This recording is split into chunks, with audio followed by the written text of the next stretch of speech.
Hello, everyone, and welcome to Tabor Talk. I'm your host, Michael Tabor. So, someone just texted me and said, "Hey, your guy, David Pakman." I say my guy because David Pakman is my favorite political pundit on the internet. David Pakman, I like the Young Turks too. Yank Unger and Anna Kasparian.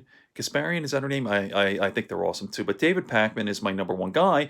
And he said he was talking about your two favorite podcasters, Sam Harris and Eric Weinstein. So here we are. What he was talking about, and I just watched it here, and I'm going to play in a second, but it says that he stated that Eric Weinstein attacked him, and then Sam Harris defended him. Now, what I think is funny, and David gets into it a little bit, is this whole thing about the intellectual dark web, right? So there was an article in the New York Times a couple of years ago, and the article was kind of like these guys, the members of the intellectual dark web are sort of alt-right. By the way, that's not correct. But here is, and I just jotted this down, like a list of some of the members here: Sam Harris, Eric Weinstein, Steven Pinker, and then Ben Shapiro, Dave Rubin, and Joe Rogan, which is kind of funny. So the first three guys that I just stated, Sam Harris, Eric Weinstein, and Steven Pinker, obviously intellectuals, first rate. Ben Shapiro, he's a bright guy. Yeah, I'd put him in that list as a public intellectual. But Dave Rubin, you got to be kidding me. And I'm not a fan of Dave Rubin, libertarian, kind of an asshole. All right, let me take that back. He seems like a nice guy, but his politics suck. I think you people know how I feel about libertarianism. And Joe Rogan's not an intellectual. My goodness, that's so stupid. I love Joe. People who follow me and know me know I love Joe to death, but he's not an intellectual. That's ridiculous. All right, let me show you this clip and then I'll respond afterwards. I have an interesting clip to play for you from Eric Weinstein's podcast, The Portal, which I actually listened to. It's quite an interesting podcast where my name came up in a discussion with Sam Harris. Now, I want to be really clear, especially because Eric and Sam might see this YouTube clip. The YouTube clip title is sort of a joke. My YouTube titles are often sort of jokes. We play around satirically with the ways that it's become sort of en vogue to title YouTube clips. This person was destroyed, that person was attacked, whatever. It's just a joke. So please, the YouTube titles are meant to be interesting, but the important thing is the discussion. It was reported to me over the weekend that Eric Weinstein attacked me and that Sam Harris defended me on Eric's podcast. Now, this was actually an interesting discussion about tactics versus substance. I think I'm being accurate when I say that Eric Weinstein and Sam Harris agree with much of the substance of the left's positions, but seriously question many of its tactics. And I've spoken with Sam Harris about this when he was on the program. So a few names came up during this discussion. Sam Cedar's name came up, and others. I don't remember who else. And when my name comes up, Sam Harris says, David Pakman, I have seen act in good faith. And Eric Weinstein says, well, not always. Let's take a listen to a couple of minutes from Eric's show. Well, that's ridicule, but you're ridiculing something that you strawmanned and didn't understand. Right. Because the person actually was making sense. And so what I see is that the left, and in particular the Sam Cedar crowd, has doing that with abandon. Well, it's willing to do two separate things. Sam is quite willing, like there's this whole thing about, will you talk to Sam Cedar? Will you debate Sam Cedar? And my feeling is I would debate part of Sam Cedar, the part that just is focused on the ideas, but the part that is kind of like nasty and ridiculing and doing the Alinsky thing, I don't know what to do with it. I'm not interested. I've spoken to Sam Cedar on the phone. It's perfectly reasonable, made sense to me. We disagreed on positions, but... Well, the line that gets crossed for me always with these guys, and again, it's disproportionately on the left, is the line of conscious dishonesty. I mean, it's your brother's aphorism: bad faith changes everything. Bad faith changes everything. And I mean, these guys are in bad faith. They know they're lying about, in my case, my views, my actual beliefs, and not all of them. There's just too much information. Well, David Pakman No, David Pakman's fine. I just did his podcast. Yeah, I know. But David Pakman said some pretty non-charitable things in some parts that seemed kind of ridiculing. And Of me? I think you, me, other people. Well, I haven't, whatever I haven't, I've never seen him misrepresenting good. my views.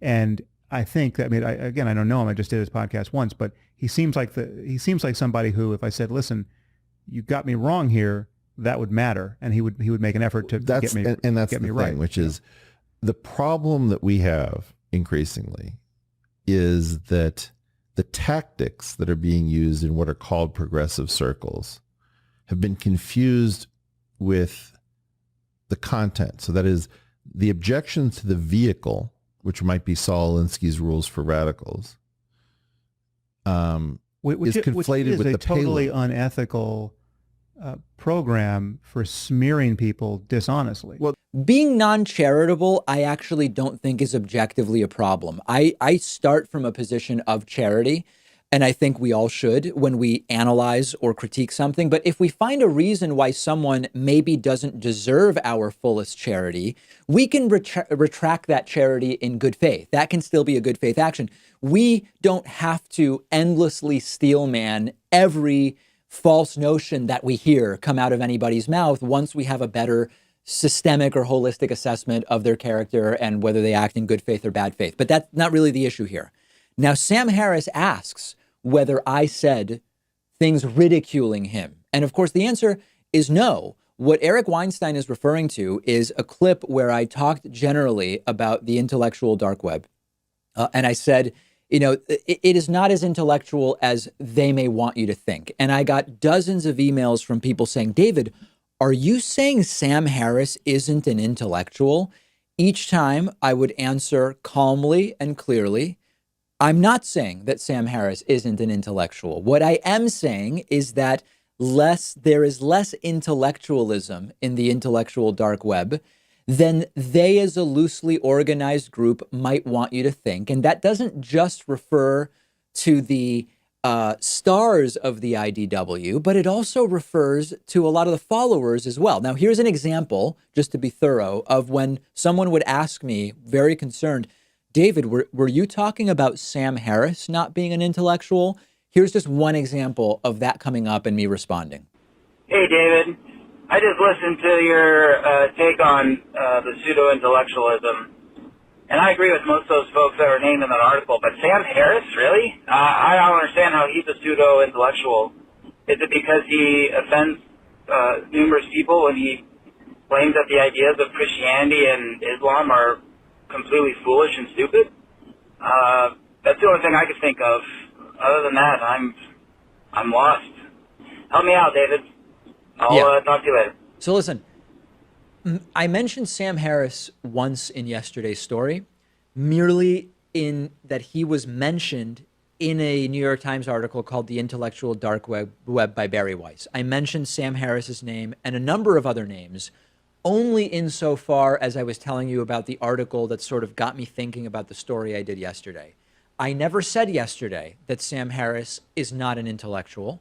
I've read a lot of Sam Harris's work. I have some political disagreements with Sam Harris. I think that his book, The Moral Landscape, is endlessly fascinating. I've never really taken a position on whether Sam Harris is or isn't an intellectual. I believe that he is, and that's okay to say that and still say that I disagree with some of the stuff that he said. My commentary yesterday was not about saying Sam Harris is not an intellectual, and if that's mostly what you focused on, you really missed the point of my entire commentary, okay? So no, I never said Sam Harris isn't an intellectual.